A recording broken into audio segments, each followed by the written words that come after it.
I love Emma Frost, but I think she needed to get nerfed a little bit. I don't like it. I don't like it. Like I know everyone thinks she's OP, but she has to be. She's the queen. What's good, PC gamers? You've seen the thumbnail. We're diving into Marvel Rivals Season 3. Now, this game seems to have taken over everyone's lives. What makes this game such a big deal?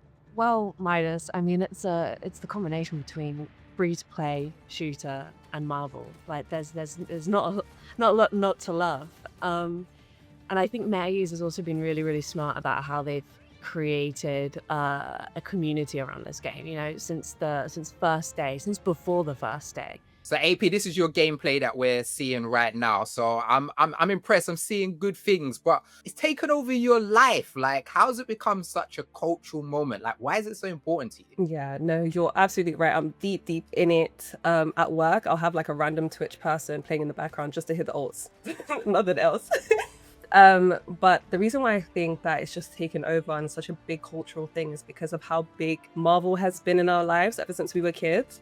And then obviously it's very familiar to a game that we've all played, Overwatch. Like with the game when we started playing it, we were calling Squirrel Girl Junkrat and Penny Diva. So yeah, I really do like how they really merged the two and created their own thing now. Like I feel like they're having their own identity the more that they go.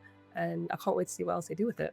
Listen, you don't want to start talking about Overwatch because Ellie won't stop. She'll take over the whole thing and it will go from Rivals to Overwatch. Yeah, we're not even going to go down that rabbit hole. Now, you've both played Season 3, so let's talk about new characters. Ellie, you've been running Phoenix. Is she the powerhouse I was expecting? I mean, like any new hero coming to Marvel Rivals, she's strong. The new heroes that get added are always just a little bit above the rest. She's not ridiculous. I don't think she's going to be a server admin by any chance, but you know, she's a hit scan, and hit scan heroes do really well, especially with all the flying heroes that you have to contend with. Her burn aspect, the passive, really strong. It always feels good to finish someone off when you're not even looking at them. And yeah, she's also got great mobility, which is something I really like to have in my Marvel Rivals heroes. She can TP, which is directional, so it's not just forward or back. Like if you're looking up, you'll go up. She can fly, which is really great, really handy to get to that all the different like high spots, all the vantage points. And there's a lot of like verticality when it comes to Marvel Rivals maps. So yeah, she can really take advantage of some really nice spots. And I've played a couple of games where you managed to get to places where people don't really expect you to get to, surprising people. That won't last very long as people get used to her. But I think, yeah, it's going to be a really fun start to the season. Yeah, her movement is looking hella OP. Like she looks like she is just destroying everyone in games. AP, we've all been waiting for Blade. I know you want to play Blade. We have to wait for 3.5 to actually get into Blade. So first of all, how are you feeling about that? Very sad, very sad, because I was looking forward to Blade when they did a little sneak peek in the, I forgot what map it was, but he was like in chains and stuff. I was like, let my bae free. But unfortunately, we didn't get him now, but we are going to get him next season. The next half of the season. So I'm excited. Yeah, so we should be getting Blade, around August the 8th? Is that right, Ellie? I think it's around August the 8th that we're meant to be seeing Blade. Yeah, like a month and a half, right? Yeah. Yeah, around there. I don't know. Don't ask me what date it is right now. I have no idea. I don't know. So you've also been playing Phoenix. How are you feeling about it? Personally, I think she's OP, but like Ellie said, every character that joins the game, they make them super strong just to nerf them later on. She does remind me a lot of Psylocke and Hela, obviously with a hit scan. She has a dash like Psylocke. So with the Psylocke dash, she causes damage, but with the Phoenix dash, she adds a flame. So when you add 3 flames, and on the 4th hit, you have an explosion that happens. So that reminds me of Psylocke, and then obviously she is a little bit like Hela. But the problem that I have with her is that she's easier to learn than Psylocke and Hela. So that's going to be very interesting, especially with her team up. So I don't know how I feel about that.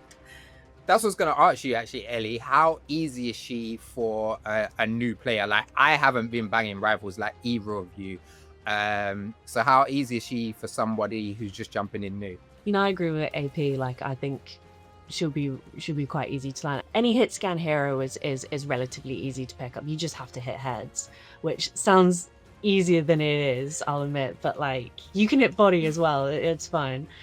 And then her abilities are very intuitive, and because they're movement based, you know, you don't have to kind of juggle multiple damage aspects. I think it will be one of those things of in the lower skill tiers, in the lower elos, she probably won't be that strong, perhaps, because no shade, but you got to hit heads. Grow and like you get to the higher elos where people just hit heads without thinking about it. You know, she's going to be quite scary. So AP, you're out there bullying people with those headshots with Phoenix, yeah? For sure. And her little, not her little, but her LT, where she has like this flame explosion that happens. This character is literally so OP, so OP. But I'm so excited to play her more later on. Ellie, I want to talk about team up moves. Phoenix and Wolverine combo looks crazy. Break it down for me. So I'm gonna preface this. I'm not a Vanguard.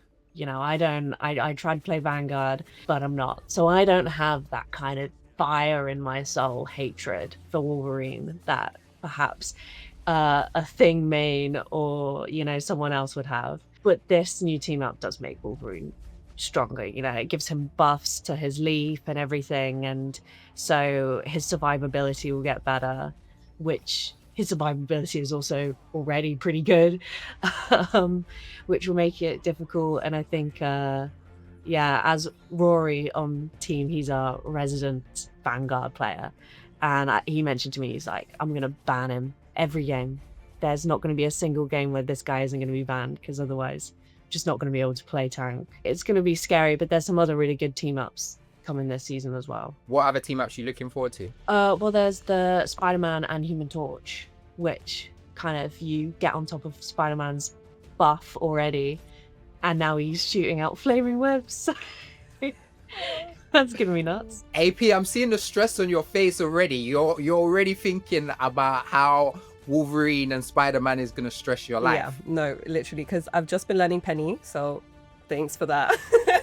Like, Wolverine's completely gonna finish me, and I hate Spider-Man. I've always hated Spider-Man. This is common knowledge. But with this, like, team up, Human Torch or Spider-Man's gonna get banned. I'm not gonna lie, I'm a sucker for skins.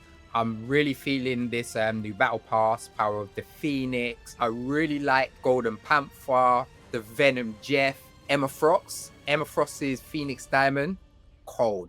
AP, what's your favorites? So I have 2 skins and 1 favorite emote, but my first skin that I love is Squirrel Girl skin. I love the symbiote merge with her, and I love that she has a voice change. Any skin that has a voice change I love, because it just adds that little bit of like a good experience to the game. And I also love Emma because of course she's the mother of the game and my favorite character to play, so her skin was amazing. Her other skins in previous seasons I didn't really like, so they really came hard with this one. And I really love the Spider-Man, Tobey Maguire Spider-Man dance that they introduced. Again, this is hilarious. Yeah. Hilarious. This is the nostalgia that I'm talking about that really keeps the older audience engaged, as well as introducing the new audience to, you know. Let's talk some buffs and nerfs. So I actually do like Spider-Man, and Spider-Man's been powered up. Emma Frost is getting nerfed. Ellie, are you happy with the season 3 balance changes you're seeing so far? Yeah, well, I think I love Emma Frost, but I think she needed to get nerfed a little bit.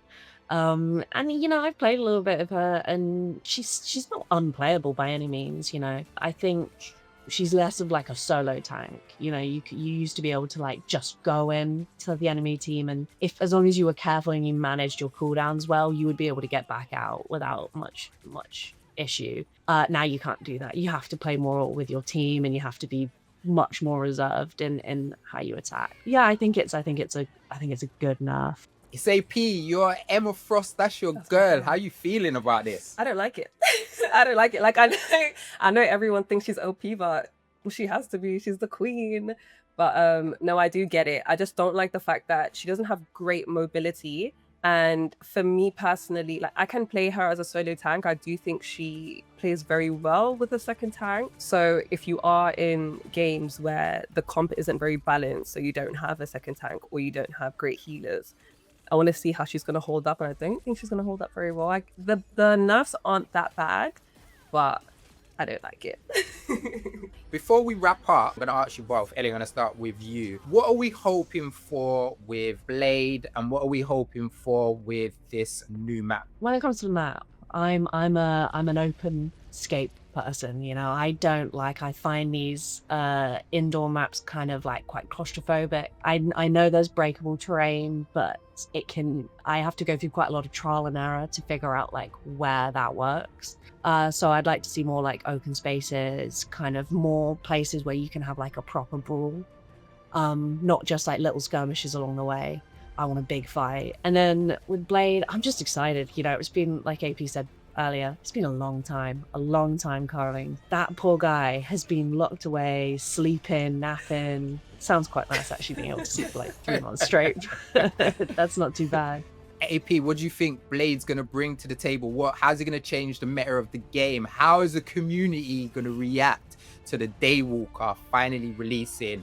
So with Blade, I'm not too sure if they've announced what he is yet. Have they? So I'm hoping he's a tank, because they're focusing too much on DPS. Like, please give us some more tanks. And I guess it will stop like the whole insta-locking DPS. And I get it that it happens because there's so many to play from and there's so much to enjoy there. So I'm really hoping that he is a tank, and I'm really excited for him, you know, to come out finally. And for a new map, like Ellie said, I do prefer like open world maps. You know, when you see the open world maps in Marvels, they're so pretty, like so detailed, so nice. So I don't like the darker, like more narrow maps. But yeah, no, I'm really looking forward to it and seeing all the new comps that are gonna form from the game and everything. Well, thank you both for joining me, and thank you for staying with us. Make sure you check out AP's World over on her Twitch channel and see her bullying and dominating people in Marvel Rivals. Thanks for joining us for all things Marvel Rivals and PC gaming. Keep it locked to PC Gamer.